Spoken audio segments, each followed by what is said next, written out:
Merci, bonjour à tous. Merci déjà Florence d'avoir accepté l'invitation si attendue pour nous de faire un peu notre coming out sur la digitalisation du catalogue de Monoprix. On va commencer un peu par de la Saint-Valentin parce qu'un 14 février ce serait quand même dommage. On est avec l'enseigne les plus proches des Français par une proximité géographique mais aussi une proximité émotionnelle. Est-ce qu'en guise d'introduction, est-ce que Florence, on peut déjà introduire qui c'est Monoprix dans le paysage du retail ?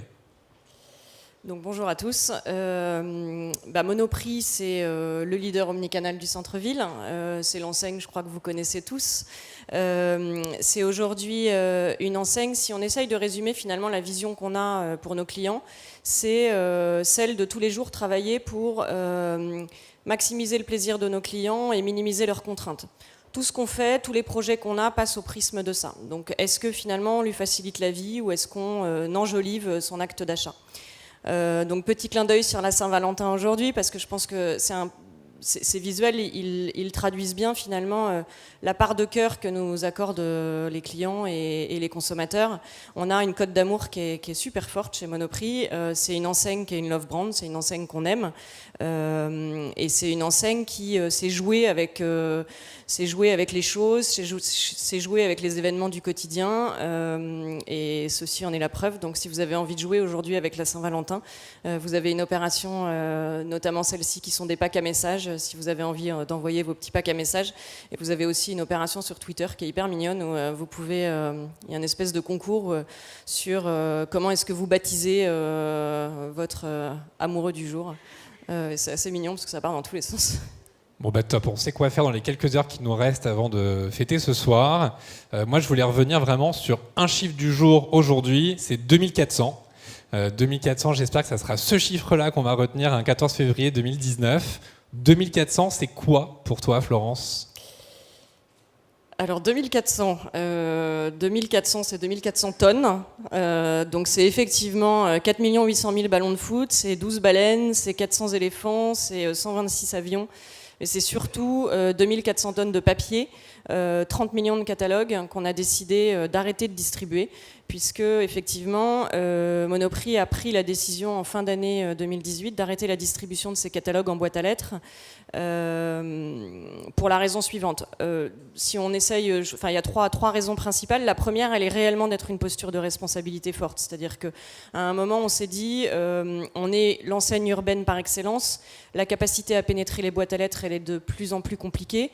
On sait qu'on pénètre péniblement 50% des boîtes à lettres à Paris. On sait que parmi ces 50%, on a environ 20% de boîtes à lettres sur lesquelles il y a des stops pubs, mais surtout sur lesquels on a tous ce même geste qui est je prends, je jette. Et par rapport à ça, on s'est dit mais finalement la déperdition est trop grande, mais surtout la posture de responsabilité qu'on a nous, enseigne Monoprix, qui est qu'est-ce que je peux faire moi à ma petite échelle pour la planète, mais c'est d'arrêter de faire ça. Donc c'était réellement le premier sujet sur lequel on a pris cette décision. Après, ce qui est vrai, c'est qu'on a profité de l'année 2018 pour faire un certain nombre de tests, notamment d'isoler des zones blanches, tout simplement, où en prévenant ou sans prévenir les magasins d'ailleurs, on a arrêté la distribution. Objectivement, il ne s'est pas passé grand-chose, donc ça nous a conforté dans l'idée qu'on ne prenait pas un risque énorme. Et puis surtout, on a profité de cette année 2018 pour lancer un certain nombre de tests, et notamment des tests avec Armis. C'est pour ça qu'on est là tous les deux aujourd'hui, pour digitaliser ce catalogue et finalement se demander comment est-ce que je peux mettre la promotion dans les mains de mon client de manière plus efficace que par un catalogue papier. Merci beaucoup Florence. Donc en effet, en 2018, on a beaucoup travaillé avec Monoprix. Qu'est-ce que c'est Armis ? Armis, on est la plateforme locale de digitalisation du catalogue et des opérations commerciales. Donc on a une plateforme logicielle, donc c'est les équipes de Florence qui nous utilisent en autonomie, de telle sorte que quand ils ont un catalogue, il va y avoir vraiment reprise de ce flux avec les équipes. Et à la deuxième étape, finalement, on va faire qu'il n'y a plus une distribution en boîte aux lettres, mais il y a une distribution publicitaire sur le digital. On va revenir après, et donc les clients vont être exposés autour des magasins à de la pub sur Google, sur Facebook et en bannière. Et quand le client va cliquer sur la publicité, il est rebasculé vers une vitrine spécifique du magasin avec une optimisation locale. Pour rentrer un peu dans le sujet, la publicité géolocalisée, qu'est-ce que c'est? C'est de la publicité, donc aujourd'hui, pour toucher des gens de façon efficace, sur Google, sur Facebook, Instagram, bannière, display. Faut pas être que sur mobile, parce qu'il faut pas louper une occasion que ça marche. Donc mobile, PC, tablette, c'est le magasin qui parle, c'est plus l'ancienne Monoprix, c'est le Monoprix Nation, c'est le Monoprix Champs-Élysées qui va parler spécifiquement dans sa zone, et ça va être optimisé par notre technologie qu'on appelle Fly. Donc Fly en anglicisme pour Fast Learning AI, qui va vraiment définir en temps réel sur quel produit pousser la publicité, sur quel device, sur quelle heure, sur quelle cible, sur quelle plateforme, à quel endroit. Grâce à ça, depuis le début de la création d'Armis, on observe des taux de clics par 10 fois meilleurs que le marché. Et eLab, on oublie qui c'est, mais c'est le ministère de la Recherche qui nous finance, merci beaucoup. Il nous finance justement pour cette capacité technologique rupturiste.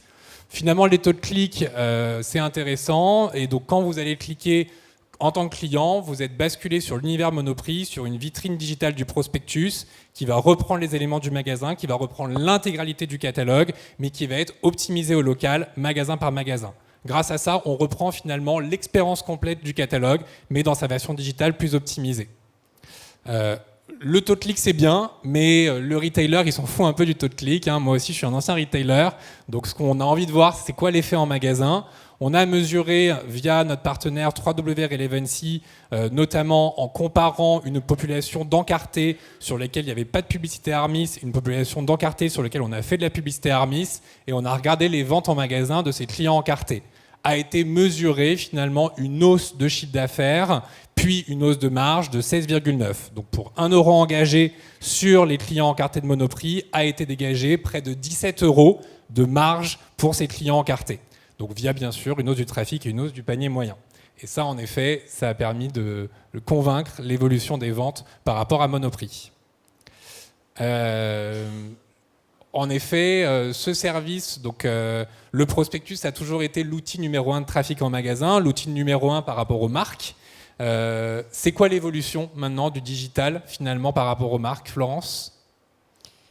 Il y a un double enjeu en fait. C'est vrai que le Monoprix est hyper bien placé pour faire ça, tout simplement parce que le digital est encore plus au cœur des urbains qu'ailleurs. Donc je pense que c'est certainement plus difficile pour un retailer qui a une pénétration plus large en province, par exemple, notamment les hyper, que d'arrêter le catalogue papier.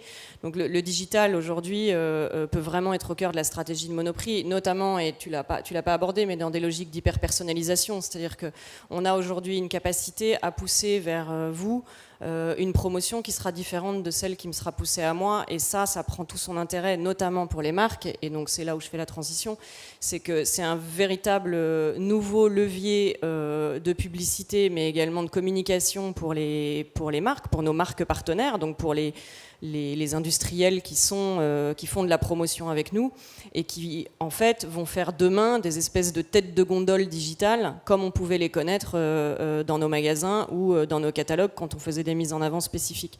Donc on a aujourd'hui une vraie opportunité non pas de travailler à deux mais de travailler à trois avec vous, les quelques industriels peut-être qui sont dans la salle, ou en tout cas nos partenaires qui demain vont voir leur dispositif et donc leur vente boostée grâce aussi à ce type de dispositifs digitaux. Voilà. Donc, en effet, on a la capacité à devenir finalement l'outil des marques industrielles. Je ne sais pas si Nestlé est dans la salle, mais on a la capacité en effet lors d'un prospectus de créer des têtes de gondole digitales.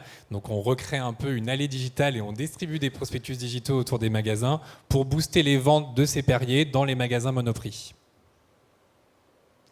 Il y a certains qui me connaissent dans la salle, je suis quelqu'un de très curieux, donc un peu en conclusion, moi j'adore les bayadères, je suis hyper fan, j'aimerais quand même savoir d'où ça vient et surtout c'est quoi ton jeu de mots favori, Florence ?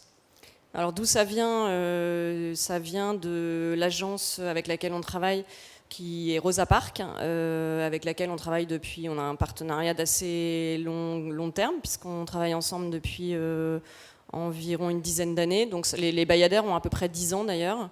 Et mon jeu de mots favori, on en fait environ, juste pour vous donner une idée, on en fait 3000 par an environ des packs. On est un peu une usine à packs.